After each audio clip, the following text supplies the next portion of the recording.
नमस्कार, आप लाइव बिहार देख रहे हैं। मैं हूं राजमोहन तिवारी।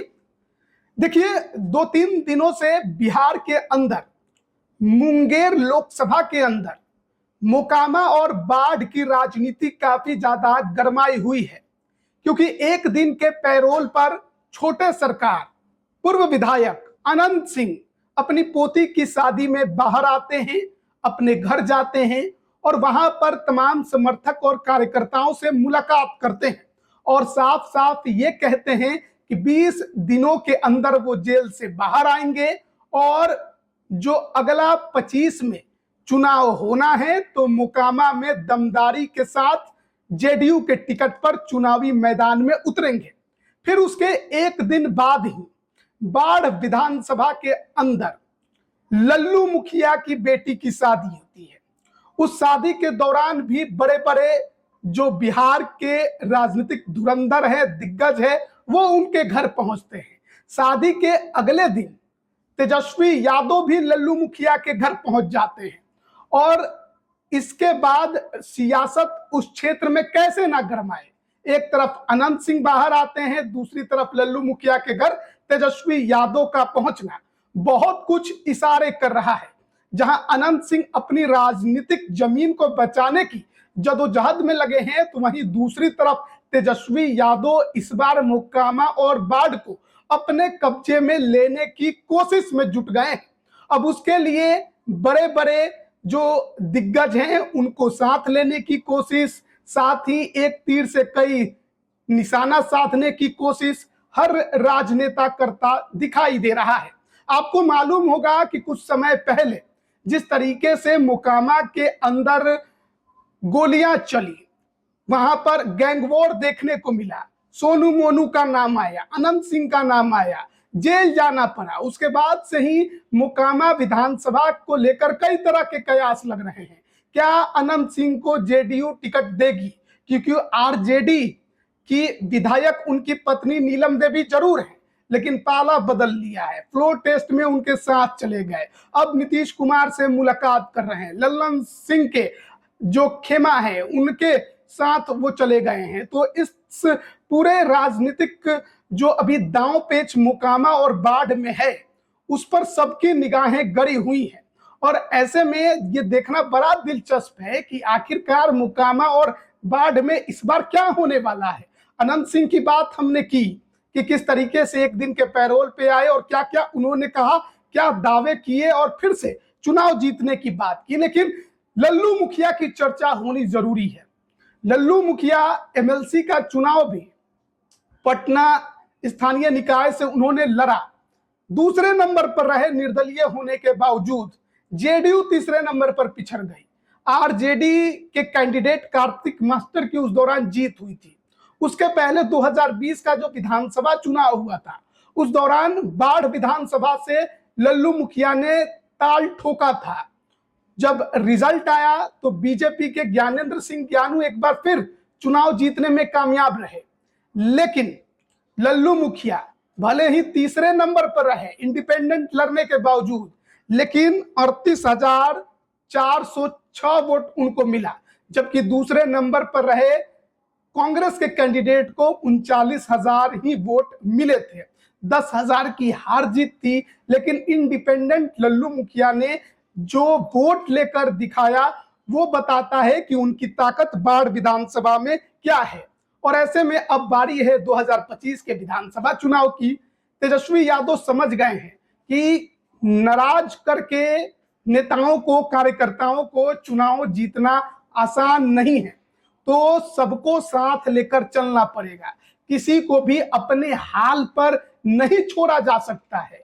और मोकामा और बाढ़ को जीतना है तो खासकर उस क्षेत्र के जो नामी गिरामी दिग्गज हैं, धुरंधर हैं, उनको तो हर हाल में अपने साथ लेना होगा। और यही बड़ी वजह मानी जा रही है कि तेजस्वी यादव अब बाढ़ मोकामा की राजनीति में दिलचस्पी ले रहे हैं। शादी संपन्न हो गई थी लल्लू मुखिया की बेटी की, लेकिन नहीं जा पाए, तो अगले दिन यानी कि एक दिन बाद जाकर सुबह सुबह लल्लू मुखिया के घर पर उनसे मुलाकात की, जो वरवधु थे उनसे मुलाकात की, और वहां पर बहुत से लोग मौजूद थे, मीडिया भी थी, तेजस्वी यादव पहुंचे थे, कई बात उन्होंने कही है। तो ऐसे में आप यकीन मानकर चलिए कि तेजस्वी यादव इस बार बाढ़ मोकामा की राजनीति में दिलचस्पी ले रहे हैं। मतलब कि इस बार बाढ़ और मोकामा में हो सकता है कि दोनों ही सीटों पर आरजेडी अपना कैंडिडेट उतारे। 2020 के चुनाव में मोकामा से तो आरजेडी के ही टिकट पर अनंत सिंह लड़े थे, बाद में जब वो सजायाफ्ता हुए तो उनकी पत्नी नीलम देवी भी आरजेडी के ही टिकट पर लड़ी। लेकिन बाढ़ विधानसभा जहां से आरजेडी का टिकट मांग रहे थे लल्लू मुखिया, उनको टिकट नहीं दिया जाए, इसके लिए कहा जाता है कि आरजेडी ने ये सीट कांग्रेस के खाते में दे दी, और कांग्रेस ने यहां पर ज्ञानेंद्र सिंह ज्ञानू जो बीजेपी के सिटिंग विधायक थे, अब भी हैं, उनके खिलाफ एक और राजपूत कैंडिडेट को मैदान में उतारा। लल्लू मुखिया नाराज हुए, खुद चुनाव लड़ गए, और जहां 10,000 की हार जीत हुई वहां अकेले 39,000 के आसपास वोट लेकर वो आए, और ये बड़ा कारण रहा कि बाढ़ विधानसभा महागठबंधन चुनाव नहीं जीत पाई। तो ऐसे में तेजस्वी यादव का लल्लू मुखिया के यहां जाना कई और संकेत कर रहा है। इस बात को समझना बहुत जरूरी है, क्योंकि अभी जब अनंत सिंह की पोती की शादी हुई तो मतलब आप समझिए कि अनंत सिंह के बड़े भाई की बेटी पोती की शादी थी, तो अनंत सिंह भी उनके दादा ही हुए। तो एक दिन के पैरोल पर आए थे, उस दौरान जो कार्तिक मास्टर वर्तमान में आरजेडी के एमएलसी थे हैं, वो कभी अनंत सिंह के काफी करीबी हुआ करते थे, लेकिन उस शादी में मौजूद थे। अनंत सिंह ने उनसे बात तक नहीं की, ये खबर वहां से निकलकर सामने आई है। यानी अनंत सिंह की दूरी कार्तिक मास्टर से बढ़ चुकी है। इसके अलावा जो अनंत सिंह के हनुमान हुआ करते थे, जिनके बारे में ये कहा जाता था कि अनंत सिंह का जो भी काम है विधानसभा क्षेत्र में वो सारा का सारा बंटू सिंह देखते थे, वो बंटू सिंह भी अब अनंत सिंह से किनारे हो चुके हैं, वो आरजेडी के अभी प्रवक्ता हैं। तो बंटू सिंह को तो इस शादी समारोह में बुलाया ही नहीं गया था, न्योता ही नहीं दिया गया था। इसके अलावा ललन सिंह को न्योता गया था, अशोक चौधरी को न्योता गया था, कई बड़े नेता और मंत्रियों को न्योता गया था, लेकिन कोई भी अनंत सिंह की पोती की शादी में नहीं पहुंचा। ये कई बातों की ओर संकेत है जिसको समझने की जरूरत है। तो आप इस बात को समझिए किस प्रकार की राजनीति अभी मोकामा में है और अनंत सिंह को लेकर है। अनंत सिंह खूंटा ठोक कर बोल रहे हैं कि हम चुनाव लड़ेंगे, पूरा दम लगाने की बात कर रहे हैं, जेल से बाहर आने की बात कर रहे हैं, लेकिन सत्ता पक्ष के जो लोग हैं वो अनंत सिंह के साथ, उनके बगल में बैठे, उनके साथ खड़े रहते बहुत कम नजर आ रहे हैं। तो इस बात को समझना बहुत जरूरी है कि आखिरकार मोकामा में चल क्या रहा है। अब अनंत सिंह कभी ललन सिंह के धूर विरोधी हुआ करते थे, उनके खिलाफ नीलम देवी 2019 में लोकसभा का भी चुनाव लड़ गई थी। अनंत सिंह ने उन पर कई गंभीर आरोप भी लगाए थे कि उनको फंसाने में सबसे आगे ललन सिंह हैं, लेकिन आज के समय में ललन सिंह और अनंत सिंह को लेकर कहा जाता है कि जो मनमुटाव था वो खत्म हो गया, समझौता हो गया, इस वजह से अनंत सिंह जेल से बाहर आए, लेकिन अब फिर जेल गए हैं। कब तक आएंगे कब तक नहीं, जो दावा किया है उसमें कितनी सच्चाई है, आगे क्या होगा, इसमें वक्त है। लेकिन जो मोकामा क्षेत्र के लोग कहते हैं कि ललन सिंह कब किसके होंगे ये कहना थोड़ा मुश्किल है। हाल में आपने सुना होगा जब प्रधानमंत्री नरेंद्र मोदी मधुबनी आए थे, उसी मंच पर ललन सिंह बैठे थे, केंद्रीय मंत्री, और नीतीश कुमार ने तो खुलेआम कह दिया था कि इनके ही कहने पर हम राजद के साथ गठबंधन किए थे, यही हमको उधर लेकर गए थे। अब ललन सिंह जो आज आरजेडी को कोसते रहते हैं, यह समझने की जरूरत है कि नीतीश कुमार को उस पक्ष में लेकर कौन गया था, जबकि खुद नीतीश कुमार ये बात दोहराते हैं। तो ललन सिंह को लेकर कहा जाता है कि इनकी कोई गारंटी नहीं है, कब किसको अपना बना लेंगे और किसको अपना पराया कर देंगे। तो ये देखना बड़ा दिलचस्प होगा कि ललन सिंह की जो इंटरेस्ट है वो अनंत सिंह के लिए कितनी है, क्या उन्हें बनाना चाहते हैं, बचाना चाहते हैं, या फिर अपने राह के कांटे को खत्म कर देना चाहते हैं। तो ये एक बात हो गई। दूसरी बात, जब तेजस्वी यादव गए लल्लू मुखिया के घर, तो अनंत सिंह के खिलाफ एक माहौल बनाने की कोशिश लल्लू मुखिया कभी अनंत सिंह के बेहद करीबी हुआ करते थे और कहा जाता है कि अनंत सिंह का फाइनेंस पूरा का पूरा वही देखते थे। लेकिन एनटीपीसी मामले को लेकर कहा जाता है कि मनमुटाव हुआ और फिर लल्लू मुखिया अनंत सिंह से अलग हो गए। तो एक तो अनंत सिंह के खिलाफ माहौल बनाने की कोशिश तेजस्वी यादव ने लल्लू मुखिया के घर जाकर की, यानी अनंत सिंह के खिलाफ गोलबंदी करने की कोशिश की। दूसरा, लल्लू मुखिया के घर शादी के दौरान, मतलब उनकी बेटी की शादी के दौरान, सूरजभान सिंह जो कि अनंत सिंह के सबसे बड़े धूर विरोधी हैं, वो पहुंचे थे। जो छोटे ललन सिंह हैं वो भी पहुंचे थे। यानी कि कहीं ना कहीं मोकामा की राजनीति और बाढ़ की राजनीति के अंदर यह देखने को मिल रहा है कि अनंत सिंह के खिलाफ जो गोलबंदी है वो काफी ज्यादा तेज है। तेजस्वी यादव जाते हैं, सूरजभान सिंह जाते हैं, छोटे ललन सिंह जो अभी बीजेपी में है, टिकट के प्रबल दावेदार खुद को वो भी मोकामा से बताते हैं, वो भी जाते हैं। जाहिर है अनंत सिंह के लिए इस बार राह आसान नहीं होने वाली। और इसको लेकर एक बात ये कही जा रही है कि तेजस्वी यादव इस बार लल्लू मुखिया को हर हाल में अपने साथ रखना चाहते हैं, कहीं कोई नाराजगी ना रहे, कहीं किसी प्रकार का कोई भ्रम ना पैदा हो, यह समझने की जरूरत है। देखिए, कहा जाता है, बाढ़ विधानसभा की बात करें तो चित्तौड़गढ़ कहा जाता है। यहाँ पर बीते कई चुनाव से लगातार राजपूत ही चुनाव जीत रहे हैं। खासकर 2005 के अक्टूबर महीने से अगर बात करें तो ज्ञानेंद्र सिंह ज्ञानू पहला 2 चुनाव जेडीयू के टिकट पर लड़े और बीता हुआ 2 चुनाव बीजेपी के टिकट पर लड़े। लेकिन 2020 के चुनाव जीतने के बाद इनकी महत्वाकांक्षा थी कि बिहार के सरकार में इन्हें शामिल कराया जाए, इन्हें मंत्री बनाया जाए। मंत्री नहीं बने। उसके बाद कई नेताओं पर भड़ास निकाली, कई मंत्रियों पर भड़ास निकाली।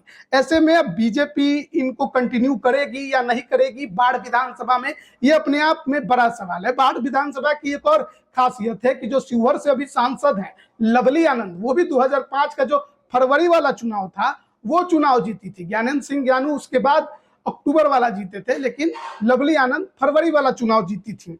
लेकिन बाद में नीतीश कुमार से उनकी थोड़ी नाराजगी हो गई थी, सीट बंटवारे को लेकर कुछ और सीटें चाहती थी, नहीं मिला तो नाराजगी हो गई, तो ज्ञानेंद्र सिंह ज्ञानू को टिकट दे दिया, जीत गए ज्ञानेंद्र सिंह ज्ञानू।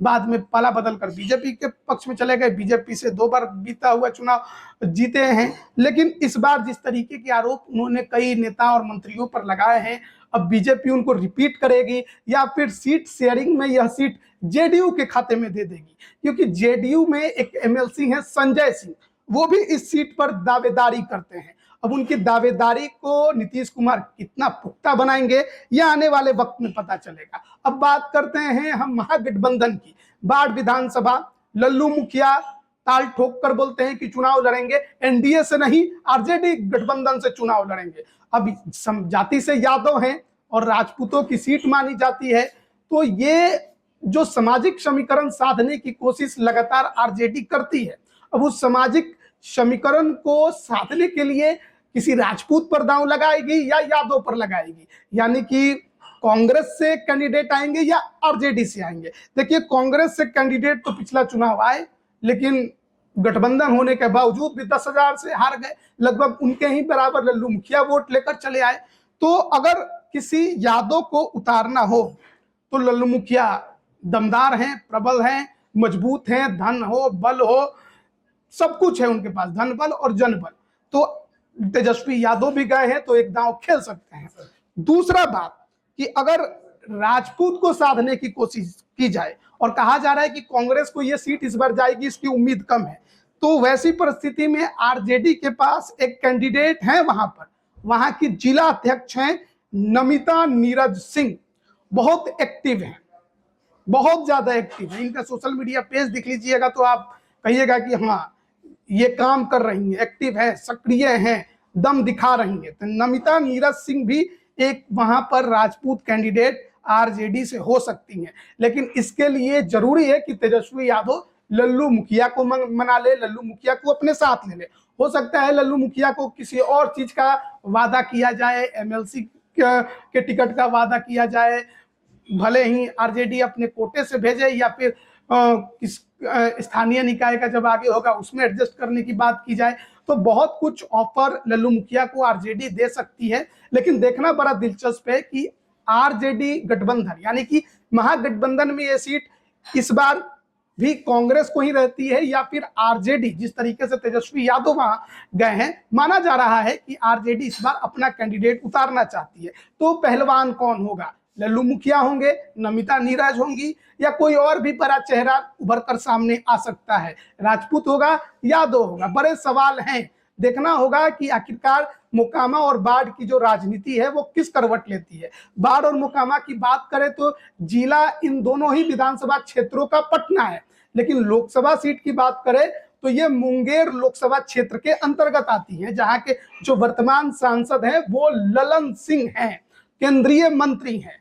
अब ललन सिंह क्या कुछ चाहते हैं बाढ़ और मोकामा में, ये तो आने वाले वक्त में पता चलेगा। लेकिन जिस तरीके से अनंत सिंह ने आरजेडी से पाला बदल लिया, जेडीयू की तरफ आ गए, टिकट की दावेदारी कर रहे हैं, जेल में बंद हैं, ऐसी परिस्थिति में देखना होगा कि किस तरीके से अनंत सिंह मोकामा की राजनीतिक जमीन को अपना बचाने में कामयाब होते हैं।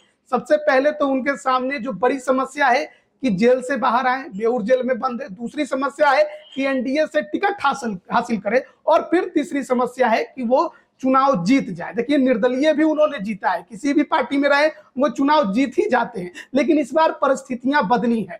अब उनके साथ जो पुराने उनके करीबी हुआ करते थे, जो उनका पूरा कमान संभालते थे, लल्लू मुखिया हो, बंटू सिंह हो, कार्तिक मास्टर हो, ये लोग अब उनके साथ नहीं है। तो जो नए लोग जुड़े हैं वो कितना इनके लिए काम कर रहे हैं, कितना ग्राउंड पर अपनी ताकत झोंक रहे हैं। जनता जिस तरीके से अनंत सिंह को और छोटे सरकार की उपाधि दी, तो वो जो उपाधि जिस काम को देखकर उन्होंने दी है, क्या वो हो पा रहा है या नहीं हो पा रहा, ये वहां पर ग्राउंड पर अब देखने वाली बात होगी कि लोग उनके लिए क्या सोचते हैं। लेकिन पहले की तुलना में अनंत सिंह का ग्राफ मोकामा में गिरा है, इसमें किसी प्रकार का संशय नहीं है, कोई किंतु परंतु नहीं है।